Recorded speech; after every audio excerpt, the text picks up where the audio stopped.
एक क्वेश्चन है जो मेरे से ऑलमोस्ट मेरे हर सेशन में कोई ना कोई जरूर पूछता है, तो मैंने सोचा कि आज इस क्वेश्चन की डेप्थ में हम चलेंगे मिल करके, यानी कि आप जो मुझे अभी वीडियो में देख रहे हैं और मैं, हम लोग मिल करके इस क्वेश्चन की डेप्थ में चलेंगे और डीपली समझने की कोशिश करेंगे कि इस क्वेश्चन का क्या आंसर है। वो क्वेश्चन है कि हमेशा मोटिवेटेड कैसे रहे। तो इससे पहले कि इस क्वेश्चन की हम डेप्थ में चले, मैं आपको बताना चाहूंगा एक ऐसी स्टडी के बारे में जो बहुत ही इंटरेस्टिंग है। वो हुई थी कोलंबिया यूनिवर्सिटी में 1998 में। एक प्रोफेसर ने स्टडी को किया जिसमें कि बहुत सारे बच्चे थे जो कि सारे 5th स्टैंडर्ड के थे और उनको पजल्स थी बहुत तरह तरह की सॉल्व करने के लिए। उसमें से कुछ पजल्स बहुत ही मुश्किल थी, कुछ बहुत ही आसान थी। उसके बाद में जब उन बच्चों ने उन पजल्स को सॉल्व किया तो उसके बाद में सभी बच्चों को एक ही बात कही गई कि आपने बहुत अच्छा किया। बस यहां पर एक छोटा सा फर्क था। आधे बच्चों को उन्होंने कहा कि आपने इतना एक्स्ट्राऑर्डिनरी इसलिए परफॉर्म किया क्योंकि आप बहुत ही ज्यादा इंटेलिजेंट हो, और बाकी के जो आधे बच्चे थे उनको कहा गया कि आपने जो इतना एक्स्ट्राऑर्डिनरी परफॉर्म किया उसकी वजह थी आपका हार्ड वर्क। फिर उसके बाद में दोबारा से इन सब बच्चों को कुछ पजल्स दी गई सॉल्व करने के लिए, जिसमें से कुछ बहुत ही आसान थी और कुछ बहुत ही मुश्किल थी। अब यहां पर कुछ बहुत इंटरेस्टिंग निकल करके आया जो किसी ने एक्सपेक्ट भी नहीं किया था। वो बच्चे जिनको कहा गया था कि आप बहुत इंटेलिजेंट हो, बहुत स्मार्ट हो, उनको जब वो पजल्स मिली तो उन्होंने क्या किया, जो मुश्किल पजल्स थी उसको छोड़ दिया, आसान पजल्स के ऊपर काम करना शुरू किया, और उसमें भी कुछ देर बाद ही वो बच्चे बोर हो गए।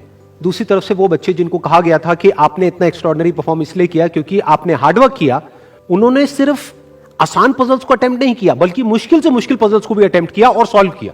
फिर उसके बाद में जब ये पूरी स्टडी कंप्लीट हुई तो उन बच्चों से पूछा गया कि किसको ज्यादा मजा आया इसको करने में। तो वो बच्चे जिनको कहा गया था कि आप बहुत इंटेलिजेंट हो, उनको मजा नहीं आया, यानी कि वो मोटिवेटेड नहीं थे। और वो बच्चे जिनको कहा गया था कि जो भी आपने किया वो अपने हार्डवर्क की वजह से किया, उन्होंने ना सिर्फ अच्छा परफॉर्म किया बल्कि वो एंड तक मोटिवेटेड भी थे और उनको मजा भी आया। अब ये स्टडी जिसके बारे में मैंने अभी आप लोगों को बताया, ये इतनी इंटरेस्टिंग इसलिए है क्योंकि ये जिस तरीके से हम सोचते हैं हमारे थॉट पैटर्न को चैलेंज करती है। हम क्या सोचते हैं कि अगर हम पेरेंट्स हैं या हम टीचर्स हैं और अपने बच्चों को हम बोलेंगे कि आप बहुत इंटेलिजेंट हो, आप बहुत स्मार्ट हो, तो वो अच्छा परफॉर्म करेंगे। लेकिन इस स्टडी में एग्जैक्ट उसका ऑपोजिट निकल करके आया है। तो इस स्टडी में जो फैक्ट्स रिवील हुए उसको समझने के लिए हमको एक कॉन्सेप्ट को समझना पड़ेगा, जिस कॉन्सेप्ट को कहा जाता है लोकस ऑफ कंट्रोल। हुआ क्या कि जिन बच्चों को कहा गया कि आप बहुत ही स्मार्ट हो, बहुत ही इंटेलिजेंट हो, उनका जो लोकस ऑफ कंट्रोल था वो उनके अंदर नहीं था, उनके बाहर था। लोकस का मतलब है सेंटर ऑफ कंट्रोल, मतलब कि अगर वो स्मार्ट है, अगर वो इंटेलिजेंट है, तो इसमें उनका खुद का कोई रोल नहीं है, वो उनके कंट्रोल से बाहर है।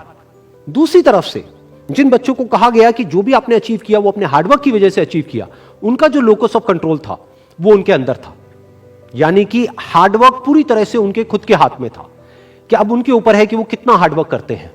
और ये सिर्फ इस स्टडी में निकल करके नहीं आया है, इस तरह की और भी बहुत सारी स्टडीज हुई हैं, बहुत सारी रिसर्चेस हुई हैं जहां पर एग्जैक्ट यही चीज निकल करके आई है कि अगर हम खुद को हमेशा मोटिवेटेड रखना चाहते हैं तो उसका सिर्फ एक तरीका है कि जो कंट्रोल है वो पूरी तरह से हमारे अपने हाथ में होना चाहिए।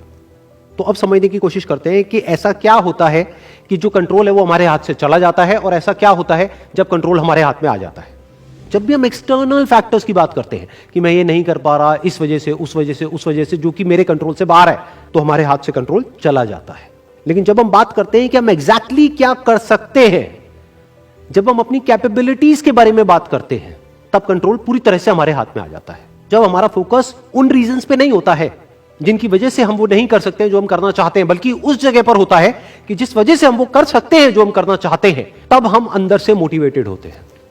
फॉर एग्जाम्पल, आप जिस भी फील्ड में हो उस फील्ड में कुछ लोग हैं जो टॉप पे बैठे हैं। आपके पास में दो ऑप्शन है। एक, आप बोल सकते हो कि वो लोग, उनके अंदर कुछ स्पेशल है, उनके अंदर कुछ एक्स्ट्राऑर्डिनरी है, उनके अंदर कोई ऐसा टैलेंट है जो आपके अंदर नहीं है, या फिर उनकी किस्मत है जिसकी वजह से वो वहां पर बैठे हैं, या फिर उनके पास में कुछ था, किसी का सपोर्ट था जिस वजह से वो वहां पर है।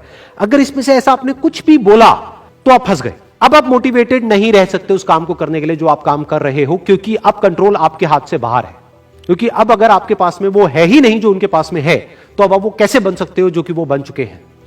लेकिन अगर आप ये बोलते हो कि जिस भी फील्ड में आप हो उस फील्ड में जो भी टॉप पे बैठे हैं वो वहां पर है अपने हार्डवर्क की वजह से, अपने स्मार्ट वर्क की वजह से, या जो कुछ भी उन्होंने किया, जो कुछ भी उन्होंने सीखा उसकी वजह से, तो अगर वो कर सकते हैं तो मैं भी कर सकता हूं। उन्होंने भी मेरी ही तरह एक ना एक दिन कहीं ना कहीं से शुरुआत करी थी, जहां से कि आज मैं शुरुआत कर रहा हूं। तो मुझ में और उनमें अगर कोई फर्क है तो वो सिर्फ एक है, वो है टाइम का, कि आने वाले 10 साल बाद या 20 साल बाद मैं भी उन्हीं की जगह पर हो सकता हूं या उनसे भी आगे हो सकता हूं जहां पर आज वो है। तो अब कंट्रोल पूरी तरह से आपके हाथ में है। तो हमारे पास में हमेशा ये दो ऑप्शंस होते हैं, एक कि हम कंट्रोल को अपने हाथ से छोड़ दें और दूसरा कि कंट्रोल हम पूरी तरीके से अपने हाथ में ले लें। एक के कंट्रोल हमारा बाहर हो, एक है कंट्रोल हमारा अंदर हो। तो इस बात को हमेशा याद रखना कि आपका कंट्रोल कहीं बाहर नहीं होना चाहिए, आपके अपने ही अंदर होना चाहिए। Wish you all the very best. Thank you so much.